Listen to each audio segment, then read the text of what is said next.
Until tonight, you may never have heard of conductive education. Conductive education is an extraordinarily successful system for teaching handicapped children to learn normal functions. Conductive education is well tried and proven.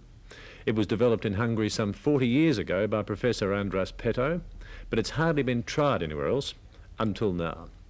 An Australian group called the National Association for Conductive Education is trying to have the system introduced for handicapped children in Australia. Alan Craig reports.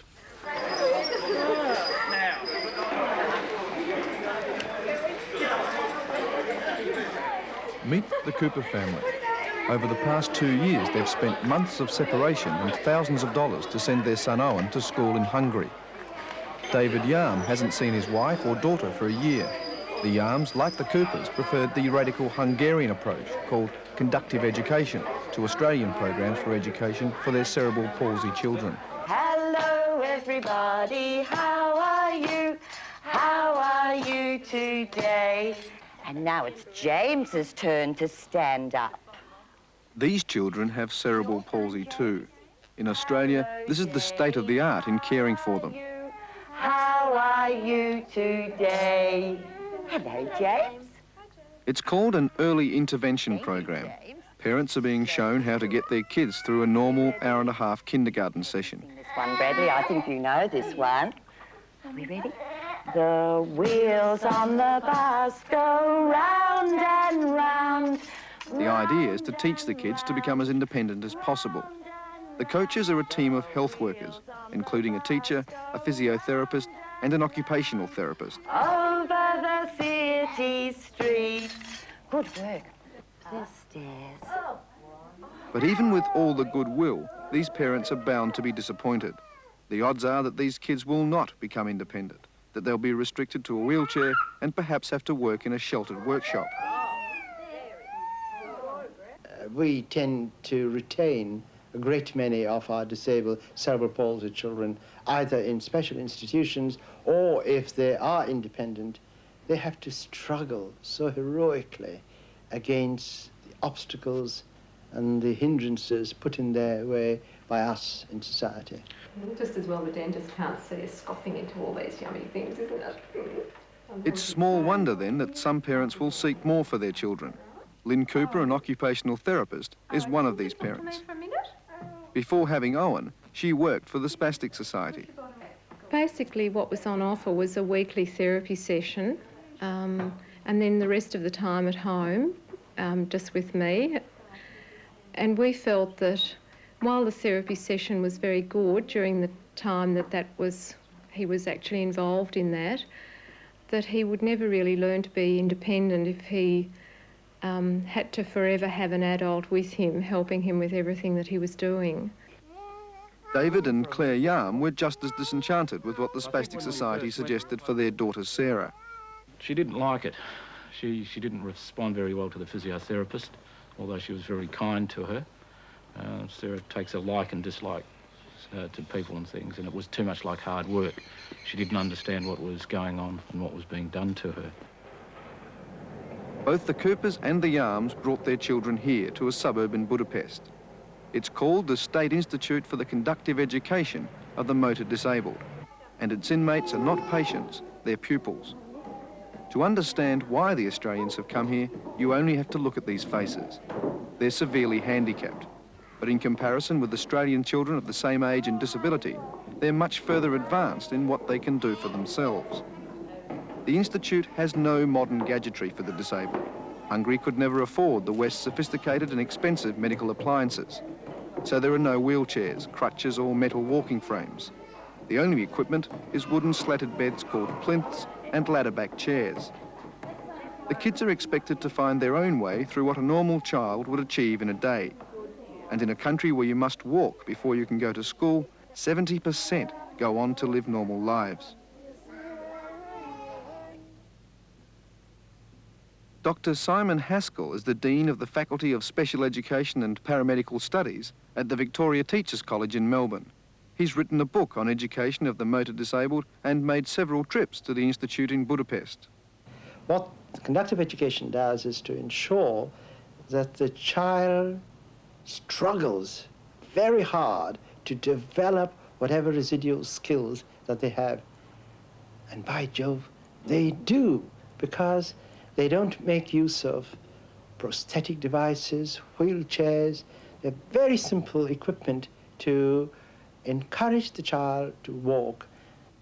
Tony Catanese is the senior psychologist with the Spastic Society of Victoria, but his views are representative of the scepticism with which Australian institutions look on conductive education. I could possibly see the potential for such an approach being applied here. The question must be, though, is it necessary? Do we improve what we're already doing, or do we need an alternative approach, or do we need both? This person is one of the reasons for the scepticism. She's called a conductor, and like her orchestral counterpart, she's responsible for pulling a number of parts into a whole. In Australia, a number of people would be involved in the care of these kids. But after 4 years training in conductive education, the conductor is physiotherapist, nurse, occupational therapist, speech therapist, psychologist, teacher, even mother. According to Haskell, the breaking down of these existing professional boundaries would be only one of the problems in introducing conductive education into Australia. Oh, I think there are a great many problems that would arise, because the conductors in Hungary not only are highly selected and frightfully bright individuals, but at the end of their training, they are highly regarded in the community, and by the crude yardstick, they earn more than a specialist doctor does. Unlike Western countries where the modern thought is to put disabled kids with ordinary children from a very early age, the Hungarians wait. The kids are isolated first for 2 or 3 years in the institute. The work is intensive, but the kids don't feel embarrassed because they all suffer the same collective indignity. Together they are taught not to walk, but to play, and the walking comes by itself. Yeah, I think there is merit in that idea. I also believe that there would be a lot of people who would say there's merit in the idea that the children would learn more by being with peers who could do more than they can. And both those ideas conflict with each other, and that's the sort of dilemma that one has when trying to introduce a program like conductive education. One of the fundamental problems that I would see with the government, for example, both the federal and the Victorian state government have a philosophy where services should be integrated and the least restrictive environment, and are against segregated services, which conductive education would require. The Australian medical fraternity has known about conductive education and its extraordinary success with cerebral palsy children in Hungary for at least 10 years, yet virtually nothing has been done. At the moment, the only school run in Australia operates 2 days a week from this small church hall in Tongala, near Shepparton in northern Victoria. Parents from all over the country bring their kids here, and there have even been inquiries from as far afield as New Zealand and Hong Kong. When I'm waving to my dad. The conductor, Jo Little, tries to pass on to parents what she learnt in 6 weeks in Budapest. I'm going down, I'm going. Most of the work is voluntary. The school got only $10,000 in government grants for this year. Open, shut. But they emulate as best they can the work being done in Budapest. Despite the obvious restrictions, parents have noticed remarkable improvements, not only in their children, but also in their general family relationships, because the kids can do and give more. Now make sure you're sitting well with straight legs.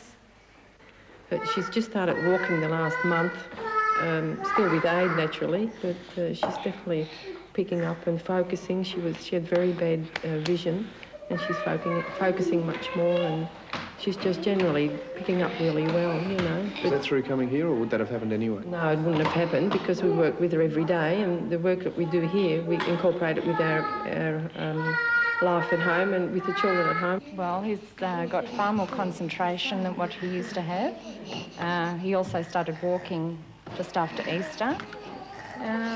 General behaviour, he was very hard to get through to. Not very much eye contact at all, which we're having that now. Playful, loving. It's just a happy atmosphere between the two of us. Okay. Lynn Cooper has noticed improvements with Owen since he returned from Budapest too. Now I can walk him around the house again, which is great. It means I don't have to carry him anymore, which I was doing a lot of before we left. He's able to do more with his hands as well, although that's noticeable mainly to us and to him.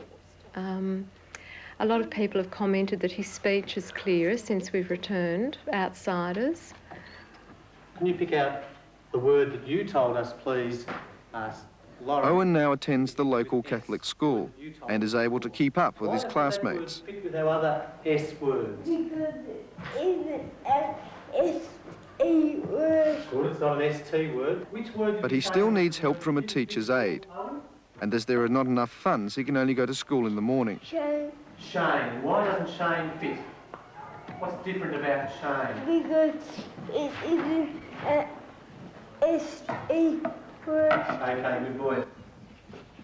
Sarah Yarm is back in Australia for holidays. How has it been successful? What improvements have you noticed with Sarah? She talks a lot. She's independent. She can do things by herself. She doesn't get frustrated anymore.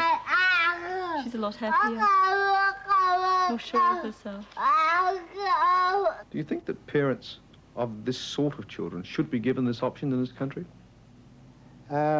Yes, provided that you get a system which truly reflects what conductive education is all about. I would be very uneasy if there was a gross distortion of the original program introduced into the country, because then the expectations, the aspirations of parents of these children will be cruelly dashed.